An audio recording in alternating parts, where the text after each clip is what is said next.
오늘은 잠언 5장의 말씀을 통해서 함께 은혜를 나누고자 합니다. 이 잠언 5장은 솔로몬이 후대 젊은이들에게 음행에 대한 경고의 메시지입니다. 너희가 음란한 행동에 빠지지 말아라. 너희가 음란을 통해서 가정을 파괴하지 말아라. 너를 지키는 것이 바로 거룩한 삶이다 하는 경고의 메시지입니다. 오늘날도 마찬가지입니다. 이 말씀을 우리의 마음에 새기고요.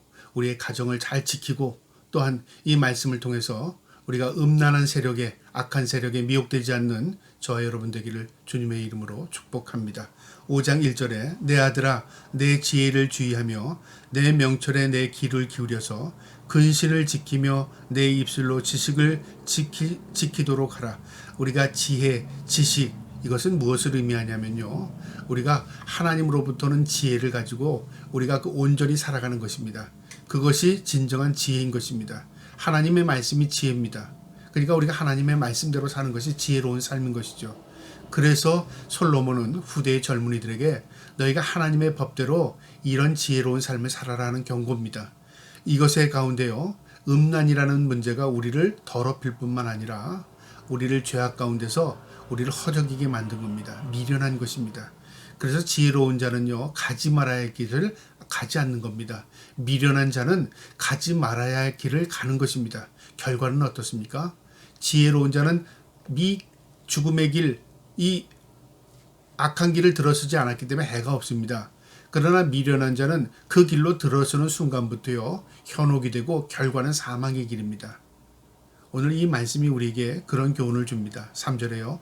대저 음녀의 입술은 꿀을 떨어뜨리며 그의 입은 기름보다 미끄러우나 음행하는 것이죠. 악한 마귀가 음란합니다. 이 음행이 꿀을 떨어뜨린다면 달콤하다 그 말이죠. 입은 기름보다 미끄럽답니다. 달콤하고 매혹적이지 않습니까? 만약에 음란 행위가 좀 혐오스럽고 음란 행위가 별로 하고 싶지 않다면요. 이것은 미혹될 일이 없을 겁니다. 그런데 모든 음란 행위의 공통점은요. 달콤하다 그 말이죠. 그리고 빠져든다 중독성이 있다 그 말입니다. 그래서 꿀처럼 달콤한 것 같고 기름처럼 매끄러운 것 같아요. 사람이 그저 스며들고 빠져들어가는 겁니다. 4절에요. 나중은 쑥같이 쓰고 두 날 가진 칼같이 날카로우며 시작과 끝이 완전히 다르죠. 꿀처럼 미끄러운 기름처럼 싹 스며드는 거고 달콤한 것 같은데 결과는 어떠냐면요. 쑥같이 되고 두 날 가진 날카로운 사람을 죽이는 칼처럼 된답니다. 결과는 나에게 해를 입히고 결과는 나를 죽이는 것이고 결과는 나를 망하게 만드는 일이라 그 말이죠. 이게 음란입니다. 그래서 어느 시대나 예외가 없이요. 이 음란을 통해서 사탄은 모든 인간을 현혹합니다. 그래서 역사를 움직이는 모든 것들을 보게 되면요. 그 뒷배경에 모두 음란의 요소가 있습니다. 5절에요. 그의 발은 사지로 내려가며 그의 걸음은 수월로 나가니 그의 발은 사지로 죽음의 길로 지옥 길로 치닫는다 그 말이죠. 어떤 자가요? 이 음란에 미혹돼서 이끌리는 자들이 그 말이다 그 말이죠. 6절에 그는 생명의 평탄한 길을 찾지 못하며 자기의 길이 든든하지 못하여도 그것을 깨닫지 못하느니라. 중요한 말씀인데요. 이렇게 음란에 빠지는 자들은 생명의 평탄한 길을 찾지 못한답니다. 왜 그럴까요? 자신은 평탄하고 행복하게 살기를 원했겠죠. 그러나 결국 음란이 우리를 평탄한 길로 인도하지 않습니다. 음란은 결코 우리를 망하게 만드는 길이기 때문에 그렇습니다. 사탄이 그 길로 우리를 이끌기 때문에 그렇습니다. 그러니까 평탄한 길이 없죠. 우리가 하나님 앞에 형통한 삶, 평탄한 삶을 살게 해달라고 우리가 기도하잖아요. 이 평탄한 길이 뭐냐면요. 하나님이 함께하는 길입니다. 주님이 동행하는 길입니다. 아무리 내가 세상에 물질로 인하여 풍부할지라도요. 하나님이 없는 인생의 길은 형통할 수가 없습니다. 평탄할 수가 없습니다. 솔로몬은 부귀영화를 누렸던 왕입니다. 그 왕의 인생을 살아보니까 나를 평탄하게 한 것은 물질이 아니고 나를 평탄하게 한 것은 세상의 모든 권력이 아니라 바로 하나님의 말씀이었구나 그걸 깨닫는 겁니다. 그래서 그 말하는 겁니다. 생명의 평탄한 길을 찾지 못한답니다. 음란한 길에 빠지면요. 그리고 든든한 길을 갖지 못한답니다. 그것을 깨닫지 못하는 게 미련한 자입니다. 7절에요. 그런즉 아들들아 나에게 들으며 내 입의 말을 버리지 말라. 이 귀에 담아 들어라. 잘 마음에 새겨라. 이 말을 버리지 말라 그 말이죠. 중요한 말이다 그 말입니다. 8절에 내 길을 그에게서 멀리하라. 그의 진문에도 가까이 하지 말라. 음란한 길에 들어서지도 말고요. 가까이 하지도 말고 멀리하랍니다. 그러니까 우리가 악은 흉내도 내지 말라는 말씀처럼요. 하나님이 기뻐하지 않는 것은 가지도 말아야 합니다. 하나님이 기뻐하지 않는 것을 흉도 내지 말아야 합니다. 하나님이 가까워하는 것은 멀리 두고 있어야 합니다. 그것이 나를 보존하고 내가 살아가는 길입니다. 나는 괜찮아. 나는 믿으니까 나는 그런 게 현혹 안 돼. 천만의 말씀입니다. 나는 믿음이 좋고 나는 윗때부터 믿었으니까 나는 기초가 있어. 그래서 웬만한 거 현혹당하지 않아. 그렇지 않습니다. 우리의 믿음은요.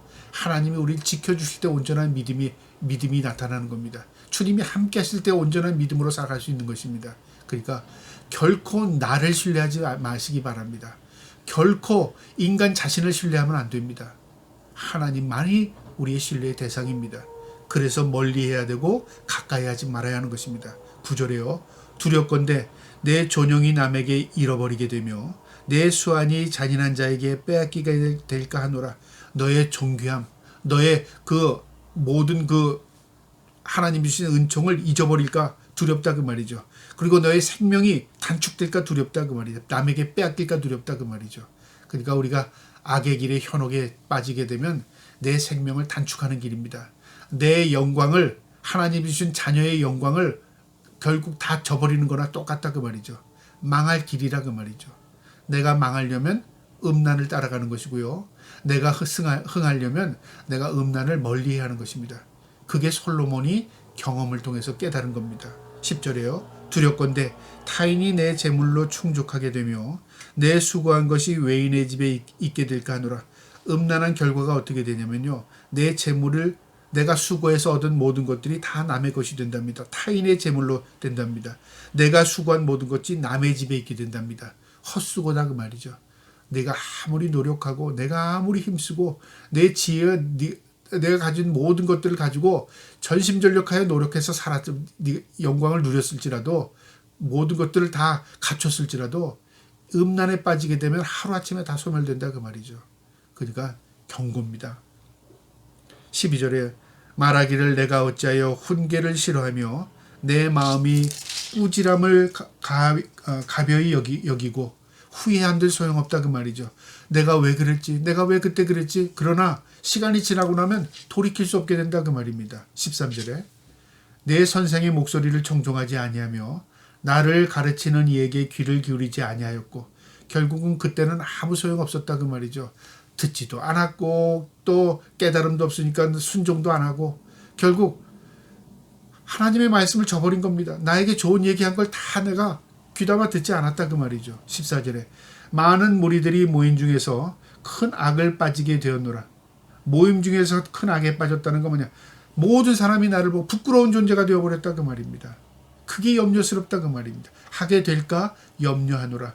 모든 사람에게 부끄러움도 할까 너 염려한다 그 말입니다. 그러니까 너 음란에 빠지지 말라. 악에 물들지 말라 그 말이죠. 15절에요. 그럼 어떻게 해야 되는가? 이제 또 솔로몬이 이런 경고를 합니다. 너는 내 운물에서 물을 마시며 내 샘에서 흐르는 물을 마시라. 내 운물, 내 샘은 아내를 의미합니다. 생명의 물로 표현하기도 하잖아요. 또 풍요를 표현하기도 하고 안정을 표현하기도 합니다. 내 물에서 물을 마시며 내 샘에 흐르는 물을 마시라. 그러니까 내 아내와 함께하라 그 말이죠. 16절에 어찌하여 내 샘물을 집 밖으로 넘치게 하며 내 도랑물을 거리로 흘러나게 하느냐. 이 말은 무슨 말이냐면요. 너희 아내를 밖으로 돌리게 하느냐 그 말이죠. 너희 아내를 세상에서 부끄럽게 만들게 하느냐 그 말입니다. 그러니까 내 샘물을 집 밖으로 넘치게 하며 내 도랑물을 거리로 흘러나가게 하느냐. 그러니까 아내를 결국 밖으로 어떻게 돌리게 되니까 어떻게 부끄러운 존재가 돼버린다 그 말이죠. 17절에 그 물이 내게만 있게 하고 타인과 더불어 그것을 나누지 말라. 그러니까 아내를 어떻게 말해요? 집 밖에서 결국은 미혹되게 놔두지 말라 그 말이죠. 과거에 이 로마 제국이라는 제국이 번성할 때는요. 이 가정관이 없었습니다. 그래서 여자들이요. 밖에 나가서 이 음란한 행위를 많이 했습니다. 물론 남자들도 예외가 아니었죠. 그러다 보니까 나라가 이 번성하는 것 같다 어느 순간에요. 결국 모두 몰락해버립니다. 나라가 부강하게 세워지는 것은 가정이 세워야 합니다. 가정이 서야 나라가 섭니다. 가정이 파괴되면 나라도 몰락됩니다. 그래서 우리가 주의해야 될 것은요. 국가는 가정을 세우기에 힘써야 하는 것이고요. 교회는 한 가정의 구성원들을 믿음으로 세워나가야 하는 것입니다. 그 기초가 무너질 때 모든 것이 순식간에 무너지게 되는 것입니다. 이처럼 가정도 그 아내를 귀하게 열고요. 그 가정이 화목하고 가정이 온전하게 설 때 그 안에서 온전히 남편도 믿음으로 살아갈 수 있는 것입니다. 18절에요. 내 샘으로 복되게 하라. 내가 젊어서 취한 아내를 즐거워하라. 내 아내를 귀히 여겨라 그 말이죠. 내 아내와 사랑을 나누라 그 말입니다. 그때 결국 가정이 온전히 선다 그 말입니다. 19절에 그는 사랑스러운 암사슴 같고 아름다운 암노루 같으니 너는 그의 품을 항상 족하게 여기며 그의 사랑을 항상 연모하라. 항상 족하게 여기며 항상 그를 사랑하라 그 말이죠. 이건 뭐냐면은 예외가 없다 그 말이죠. 만족히 여기라 그 말이죠. 이건 의지적인 표현이기도 하고요. 또 사랑을 항상 연모하라 그 말은 의지적인 표현입니다. 우리가 사랑을 감정으로 생각하는데 사랑의 감정은요 불과 1년이 지나가지 않습니다. 인간의 감정은요 시간이 지나면 소멸됩니다. 시간이 지나면 식어갑니다. 그러니까 사랑이 식어지면 난 사랑이 없다고 그렇게 생각하죠. 사랑이 없는 게 아니라 사랑을 연모하지 않아서 그래요. 사랑을 어떻게 해요? 사랑을 연모하랍니다. 족하게 여기라. 만족이 없다 그 말이죠. 그곳에 만족을 두지 않았기 때문에 사랑이 식는 것은 상대의 책임이 아니라 자기의 책임도 있는 것입니다. 이 성경은 우리에게 그런 교훈을 줍니다. 20절에요. 내 아들아 어찌하여 음료를 연모하였겠으며 어찌하여 이방 계집을 가슴에 안았느냐. 이유가 뭐예요? 왜 사랑이 식어지고 왜 항상 아내를 연모하지 않았습니까? 음료를 연모했답니다.